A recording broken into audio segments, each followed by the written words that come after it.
Presiden Prabowo Subianto ternyata ikut geram dengan putusan hakim yang memvonis ringan terhadap para koruptor. Padahal akibat perilaku korupnya negara mengalami kerugian hingga ratusan triliun rupiah. Kendati Prabowo tidak menyebut perkara dan nama terdakwa yang dimaksud, tapi diketahui belakangan vonis ringan Harvey Muiz dalam kasus korupsi timah menjadi sorotan publik. Melalui pidatonya di acara Musrenbang dalam rangka pelaksanaan RPJMP 2025-2029 di Kementerian Perencanaan Pembangunan Nasional atau Badan Perencanaan Pembangunan Nasional, Prabowo menyinggung para hakim yang memberikan vonis ringan. Prabowo mengingatkan bahwa rakyat Indonesia saat ini telah pintar dan mengerti hukum. Prabowo mewanti-wanti jangan sampai koruptor tersebut justru mendapatkan fasilitas mewah saat hidup di balik jeruji besi. Ia meminta Menteri Imigrasi dan Pemasyarakatan Agus Andrianto untuk memastikan hal tersebut tidak terjadi. Prabowo kemudian bertanya kepada Jaksa Agung Sanitiar Burhanuddin apakah pihaknya melakukan upaya banding atas vonis ringan Harvey Muiz atau tidak. Prabowo menegaskan agar perlunya upaya banding, bahkan ia menilai perlu tuntutan vonis lebih berat.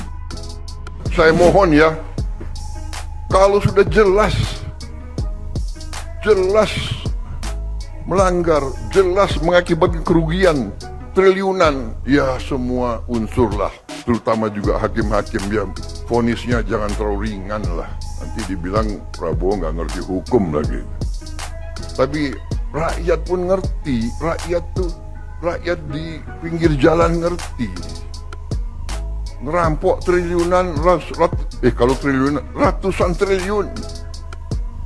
Vonisnya sekian tahun. Nanti jangan-jangan di penjara pakai AC, punya kulkas, pakai TV. Tolong Menteri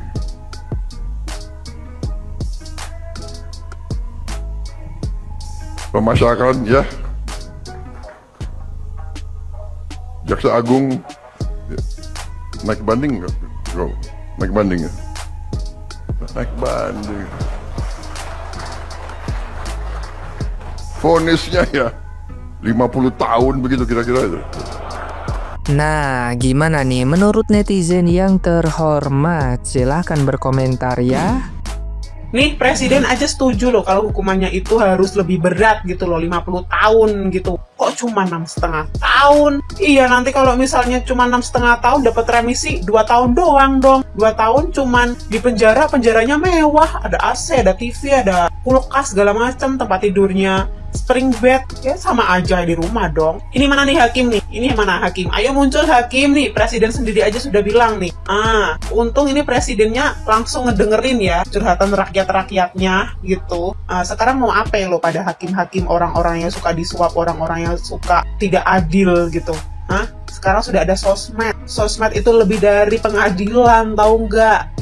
Abis loh kalau misalnya udah viral. Udah, abis. Nah nih, setelah banding nih, setelah nanti dikabulkan hukumannya lebih berat, mohon untuk diproses hakimnya ya Pak Hakim. Semua hakim kalau perlu diproses gitu, yang bermasalah dipecat aja. Kalau ada yang ketahuan korupsi atau menerima suap, dimiskinkan atau dibuang tuh di Nusa Kambangan. Hakim kok nggak adil? Bikin emosi.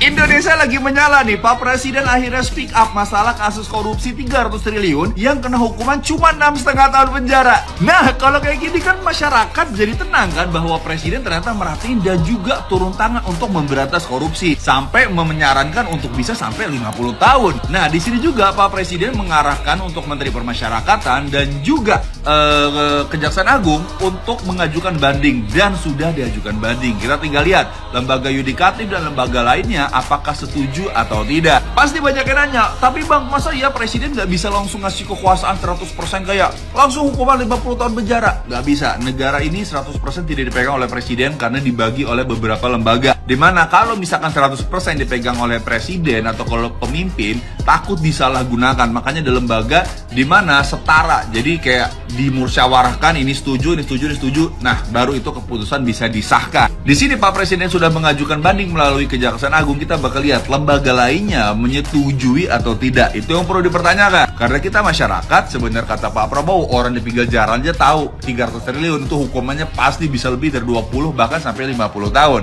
Kalau lembaga lain tidak menyetujui banding Pak Prabowo, berarti perlu dipertanyakan ini. Lembaga-lembaga ini berarti tidak mensupport aksi pemberantasan korupsi. Kita lihat aja nanti gimana, karena ini bakal jadi titik balik. Kalau misalkan Pak Prabowo bisa sampai mengajukan banding dan memvonis koruptor yang satu ini bisa sampai hukuman terberatnya, berarti nilai Pak Prabowo di mata masyarakat Indonesia termasuk kalian pasti bakal, wah ternyata Pak Prabowo beneran nih ngeberantas korupsi dan sebagainya, menyuarakan suara rakyat, hak rakyat. Tapi kalau misalkan sampai gagal, ada dua opsi. Yang mau diserang lembaga-lembaga yang tidak mendukung bandingnya Pak Prabowo, atau yang selanjutnya sudut pandang Pak Prabowo di mata masyarakat Indonesia pasti bakal turun, ya kan? Karena harapan masyarakat Indonesia sama Pak Prabowo ini bisa dibilang cukup tinggi, karena agak lain bisa dibilang dibandingkan presiden-presiden sebelumnya. Gimana pendapat kalian tentang jenderal yang satu ini? Dia udah ngirim tim dia untuk ngajuin banding, berarti kan dia menyuarakan masyarakat, ya enggak? Kita bakal lihat, disinilah titik mulai antara pertarungan antara presiden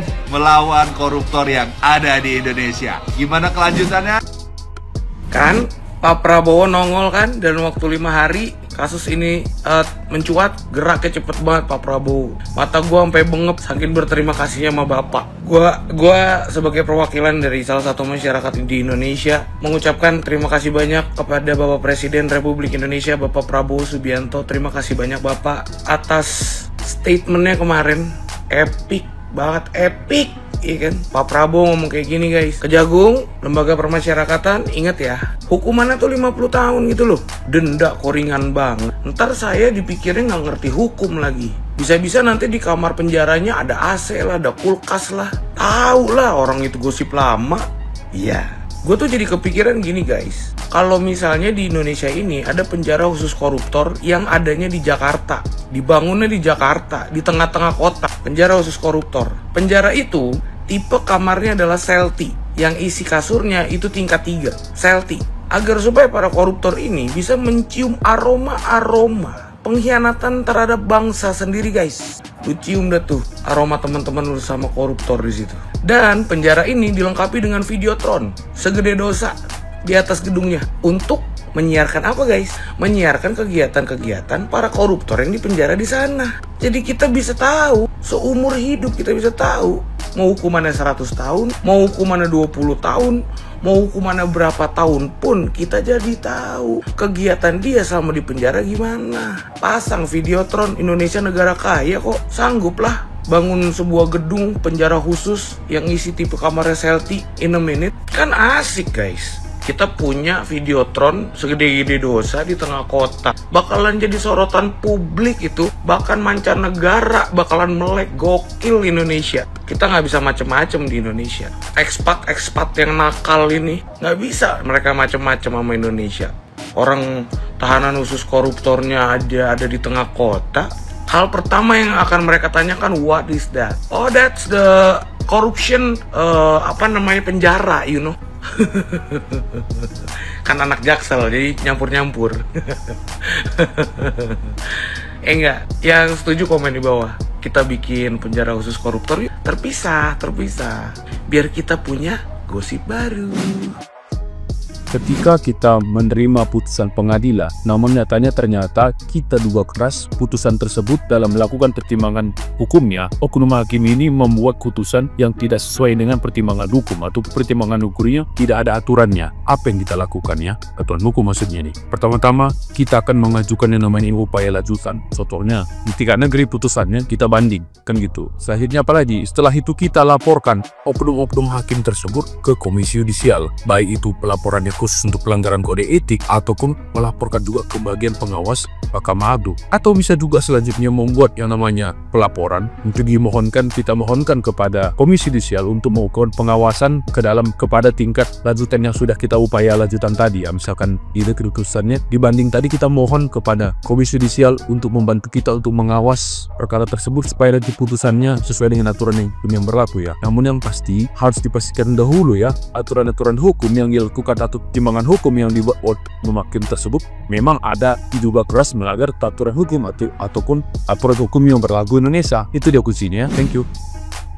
Para koruptor dan para pencuri, perampok rakyat itu atau perampok uang rakyat itu nggak bakalan dengar suara Prabowo. Wong Tuhan aja sama malaikat mereka tipu, mereka bodohi gitu kan. Jadi poinnya mungkin saya hanya ingin mendorong bahwa penegakan hukum itu hanya bisa terwujud ketika dalam hal ini pimpinannya punya komitmen atau presidennya punya komitmen. Penegakan hukum tidak akan pernah terjadi dan tidak pernah akan bisa adil ketika pimpinannya sendiri berlaku tidak adil. Jadi poin utamanya ya ini kita kembalikan pada pemimpin kita hari ini atau Presiden Prabowo yang kemudian dia ingin menyikat para koruptor, memberikan hukuman yang setimpal, tapi ternyata kan hari ini mulai berubah gitu kan. Dan saya kok takut gitu ya, apa yang disampaikan Pak Jokowi juga dilakukan sama Pak Prabowo. Artinya yang disampaikan dengan yang dilakukan itu berbeda dan berbanding terbalik. Di dua kasus ini merupakan hadiah di tahun 2024 di hadapan kita bahwa penegakan hukum serta keadilan itu hari ini mengusik hati nurani kita karena tidak adil gitu ya. Ini saya rasa teman-teman mungkin bisa searching gitu ya. Kapolrestabes Semarang itu bukan dipecat, dia dimutasi ke jabatan yang lebih tinggi gitu. Gara-gara kasus ini, bukannya dipecat, harusnya kan kita katakan ini udah melakukan kejahatan dan kebohongan luar biasa. Jadi nggak ada alasan untuk tidak dipecat, harusnya dipecat juga gitu kan, bahkan dihukum gitu. Ini yang kedua, ada kasusnya yang Harvey Mois yang merugikan negara hampir 300 triliun dengan senyum, dengan sumringah gitu ya. Keluarga para begundal dan para maling ini dengan senangnya karena dihukum 6,5 tahun. Bayangkan kerjaan macam apa yang kemudian bisa mendapatkan uang ratusan triliun, yang kemudian dia cuma dihukum 6,5 tahun loh. Gila gitu ya. Mau seperti apa? Jadi jangan harap masyarakat atau rakyat kita akan kembali percaya pada penegakan hukum ketika penegakan hukum itu tidak berlaku adil gitu. Sampai kapanpun saya rasa ini akan mengusik hati nurani kita yang masih waras gitu ya. Teruntuk para buzzer-buzzer, tolonglah lihat fakta dan kenyataan di lapangan dengan mata dan hati nurani kalian juga. Bagaimana mungkin kita berharap keadilan ketika dua contoh kasus ini saja tidak diberikan keadilan yang setimpal gitu. Ya, semakin suram kayaknya ke depan, tapi ya sudahlah, ini kan yang kalian mau.